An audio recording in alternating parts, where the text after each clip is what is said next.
Now available in paperback and Kindle Unlimited, Isis, Imitation of Life. The Goddess Next Door helps a young black girl overcome racism during the era of Jim Crow in this Golden Age Isis series adventure. Get Isis, Imitation of Life in paperback and Kindle Unlimited today.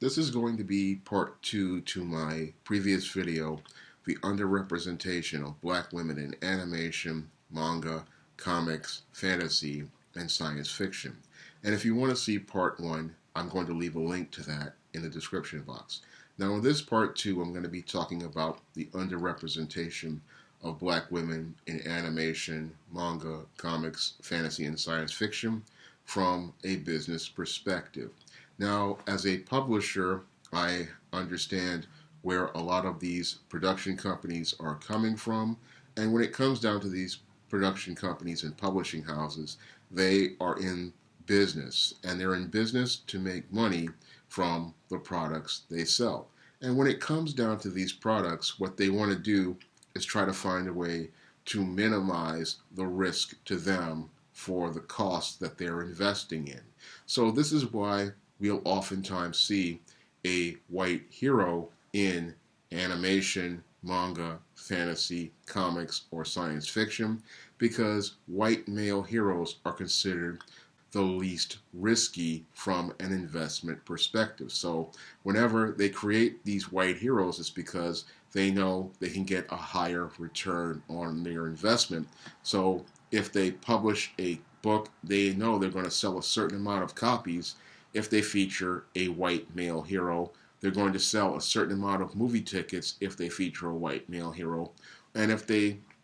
produce a certain manga with a white male hero, they are guaranteed to sell a certain amount of product and manage to sell product to an international audience if that product features a white male hero. Now, those risks, they start to get even more risky when you change the hero to a white female heroine. That's something that they're really hesitant to do, but they know that they can possibly make more money with a white female heroine. Now, usually the risks are higher, are a little higher, but they're not that bad as in proportion to the white male hero. Now, those risks start to get a little on the same level of the white female if you introduce a black male hero to manga, comics, fantasy, and science fiction, because most people will accept a black male hero. So they will accept that hero, but this is where the problem lies. When you introduce a black male hero to these genres, then you start to lose the international audience, because they'll watch something with a white male or a white female in an international audience, and there's a higher chance of you pulling a profit from the international audience and the American audience. But when you introduce a black male hero, you lose the international audience. Now, the black female heroine, this is where you really start to see a lot of problems come up from a business perspective, because the black female heroine is considered the highest risk, and she is the lowest profit for a business, because oftentimes when it comes down to these companies, they are investing millions of dollars, and when you invest millions of dollars, what happens is you have this black female heroine and you're trying to sell her, and your audience goes, you're not going to get the international audience in many cases, because most international audiences don't usually get to see black products because it becomes a black product. And you also wind up losing a lot of your core American audience as well. So when you introduce the black female heroine to these mediums, what happens is, for the business, the risk starts getting very high and the reward starts getting very low. And that's one of the reasons why a lot of companies are very skittish about creating anime, animation, manga, comics, fantasy, and science fiction featuring black heroines, because they know that black heroines are the highest risk and they are the lowest reward. So they know going in that if they invest money into these projects, they are going to possibly put themselves at risk for taking a loss. And most companies, they don't want to spend millions of dollars on a project knowing that it possibly is a high risk for taking a loss. And that's one of the reasons why we see projects that feature primarily white heroines or instead of black heroines, is because companies just don't want to take the risks to them because the audience is a lot smaller in proportion to the audience they would get with a white female heroine or a white male hero. Because the white male hero ensures that they're going to get that not only that American audience, but they're going to get that international audience as well. And with the female heroine, white female heroine, they're going to get that audience. With the black hero, they can get some of the international audience, but when it comes down to the black heroine, it becomes where you just have only the American audience, and usually that even gets worse because of the problems compounded by the American audience. Because whenever a publisher or a production company goes out of its way to introduce a black heroine, that's when we start to see this nightmare start to happen for a publishing house or a production company. Because whenever, like I do with the ISIS character, you get these dark skin, light skin arguments, you get this negative energy where people are talking about skin tones, hair textures, and that makes an already skittish publisher or producer even more anxious about the product that they produce, because they know that once they've released this product, they're surely now looking more at a loss than a profit. And that's one of the other reasons why we don't see that many representations of black women in animation, manga, comics, fantasy, and science fiction, is because they just don't want to deal with all of the controversy that goes around introducing a black heroine, because all of that controversy from people getting on social media or getting on platforms like message boards and debating hair and skin tones, it takes away from the hype that you want to build for that project. Because when you have a project, you really want to build that positive buzz in order to get people anticipating going out to go see the movie that's being produced or the video that's being produced, go out and buy the book that's being published, or go out and buy the next book in the series. And it's hard to build momentum for and enthusiasm for the project when you have people out here arguing about hair textures, arguing about skin tones, and arguing about whether the creator is a sellout, the creator is an Uncle Tom, the creator hates black people. That kind of stuff really sucks all the energy out of the project and sucks all the enthusiasm out of the audience. And most companies, when they see people not having enthusiasm for a project and see people just going on back and forth, they see their money being lost, because it's the company that invests millions of dollars into these projects like an anime or an animation or some comics or fantasy and science fiction, and they can't afford to take that type of loss because, again, in film and publishing,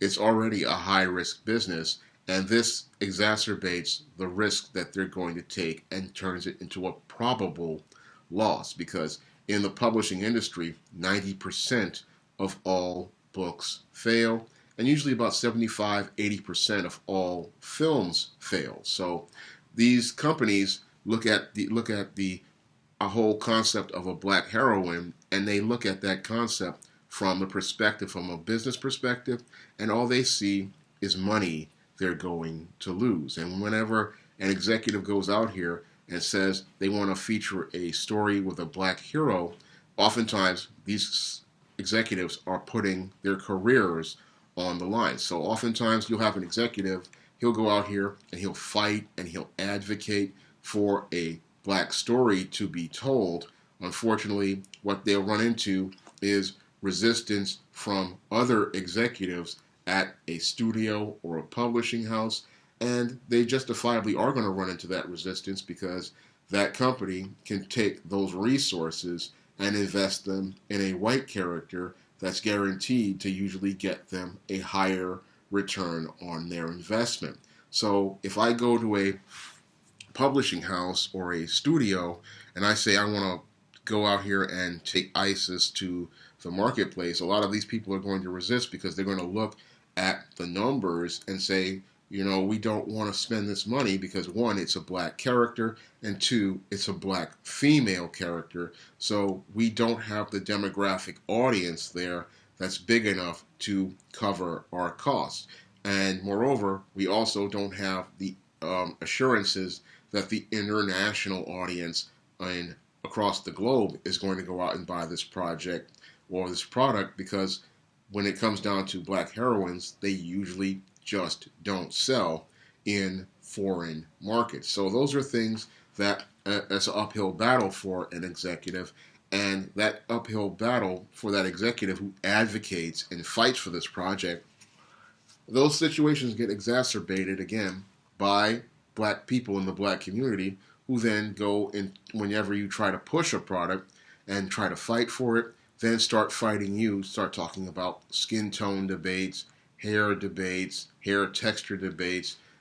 things about the character isn't black enough, the character isn't talking black, the character isn't acting black. So it becomes a harder sell on both sides, especially when you feature a black heroine. It becomes a very hard sell because you have resistance not only from the executives who you're trying to get this project greenlit from, but you're also getting resistance from people in the black community. And that's why we don't really see too many projects that feature black heroines in animation, manga, comics, fantasy, and science fiction, is because from a business perspective, businesses look at black audiences and the whole idea of a black heroine, and they say to themselves, it's just not worth the risk. And for many executives, they just don't want to put themselves out there because there's not much reward for it, because when you look at it, what reward are these people going to get when you have people in your own community going out here and telling you that the character isn't black enough? You have people getting into skin tone and hair texture arguments, and then you have people telling you that you're an Uncle Tom and a sellout, even though you love black people enough to try to fight to get this project off the ground, because this project probably would have never even been considered had this executive may not went out of their way to advocate for it and fight for it. But these people who work here, they're told that they're Uncle Toms, they're sellouts, and they just get so much hate that it literally leads to them, going home with stress and ulcers and anxiety over a project that will probably not get them a return on investment or get them anywhere forward in their career. So a lot of people don't understand what people are going through, what sacrifices they're making, and how they're literally putting their own careers at risk, because if you have one or two bad projects, that's the end of your career as an executive or even as an editor in some cases. If you have one or two bad projects that don't usually sell, you're looking at the end of your career. And that's why we don't see them. And when it comes down to black heroines, it's just something that you just have to understand, that people want to create projects featuring black heroines, but oftentimes, from a business perspective, a lot of companies just look at the risk and they look at the losses they're going to take, and they just say that it isn't worth it. Now, I believe that black audiences are worth it, and that's one of the reasons why I go out of my way to publish the ISIS series and the E-Steam series, because I understand we need representation. And even though on some books I do take losses on those books, and some books haven't made profit in over 3 or 4 years, I understand just having that image out there can make a difference. And that's why I spend my money on publishing ISIS and E-Steam series books. And that's why I still try to persevere and take on the slings and the arrows from these feminists out here and many of these pro-blacks and these hoteps who want to try to turn everything into a light-skinned, dark-skinned straw man argument, or they try to turn everything into a hair texture argument. And when these people do that, they minimize all the hard work a guy like myself does behind the scenes to try to get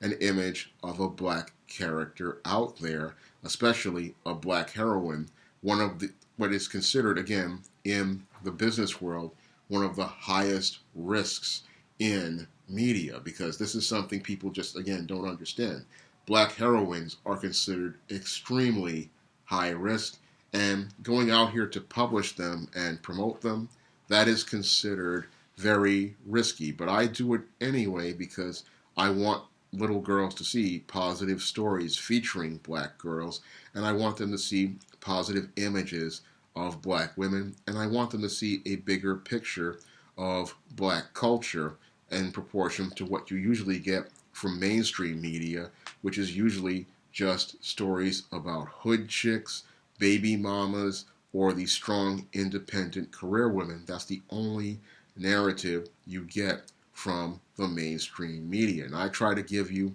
diversified images in my SJS Direct books. I try to show you different aspects of black life, different aspects of black culture, and I try to show you a black female experience that is rich and diverse. And that's something, again, I do out of my own pocket and with the support of donors who donate to my Patreon or donate via PayPal. I take all the money that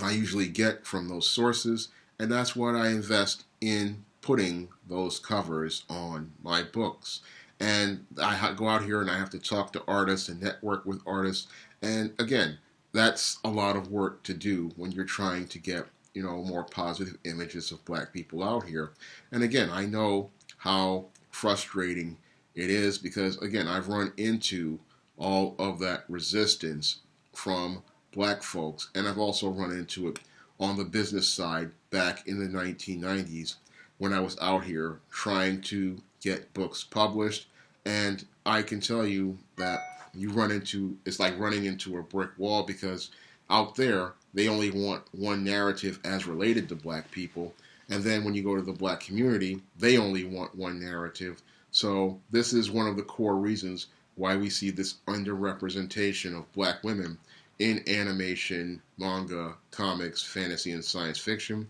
is because you just run into resistance on both sides. The executives who are putting their money up, they're afraid of losing money due to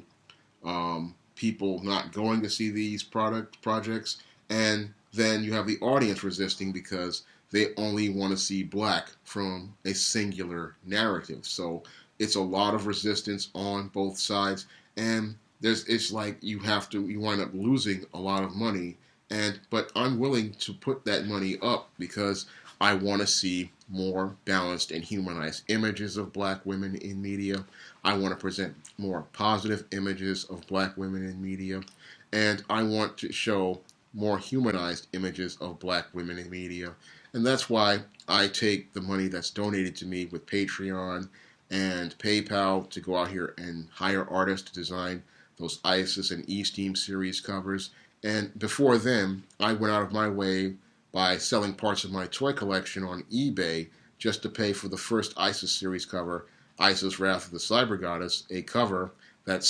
I still have not pulled a profit on. I mean, 4 years later, after selling parts of my toy collection to get this cover to the marketplace, I'm still looking to get a profit on this book. And a lot of people, they're just still, again, complaining about skin tones and hair textures, not knowing how many sacrifices people make to get a product to the marketplace, or the struggles people take to get a product to the marketplace. They don't understand the struggles a creator makes to get these projects off the ground, or the place where black women are in mainstream media. I know the place that the black woman is in the mainstream media, and it's at the bottom of the totem pole. She's not considered anybody that they would want to make projects with, because again, she is considered the highest risk and the lowest reward. Because whenever you feature a project featuring a black heroine like a Proud Mary, most companies feel that they're going to fail at the box office and they're going to lose a lot of money. That's why many companies just don't want to invest money in these kind of projects, because they look at Proud Marys, they look at A Wrinkle in Time, and they say to themselves, we put money on the table, we put millions of dollars, and all we do is take losses. So they're going to try to make ways to minimize their losses, and any smart businessman, again, is going to do that because they don't want to lose money. Now, again, I do this out of my pocket because, again, I understand the value of presenting positive images of black women and representing black women in fantasy media. And if I could ever get to getting this upcoming ISIS Indiegogo funded and comics, because I understand that little black girls need positive representation in media, but I understand it's an uphill battle, because when it comes down to the audience and the executives, a lot of them fear change, a lot of them fear risk, and a lot of them don't see the reward of seeing an image of a black woman in media. And I understand that it's a tremendously valuable image whenever you see a black woman in something like an animation, manga, comic, fantasy, or science fiction as the heroine, because that representation tells that little girl or the people who like that character that black is beautiful, black is special, black has a value, and if you tell a great story, it can resonate to audiences all over the world. Now, I've had ISIS series books that have sold in other countries like the UK, the Netherlands, Germany, even Japan, France, South America. So I know that there's an international audience for black heroines. But all it takes is somebody willing to invest in that project, to go out here and take that risk, and it's that person who's going to reap those rewards. So I know that there's an audience out there that has been buying my books all over the world, and I know that there are readers for that product, but I was willing to go out here and take that risk, and that's something many companies don't do, and that's why we see this serious underrepresentation of black women in animation, manga, comics, fantasy, and science fiction, is because many companies don't see the reward for taking a risk to invest in black women. If you'd like to try some of my ISIS series books and Esteem series books featuring positive black heroines, or my novels like those in the Spinsterella trilogy and the Thetas, which feature positive images of black heroines, you may do so by clicking the link to Amazon.com in the description box. And if you want to help me pay for more covers or the upcoming ISIS Indiegogo comic pages, you may do so by donating via PayPal or Patreon by clicking the links in the description box. That's all I have to say for this video. You can comment, rate, and subscribe.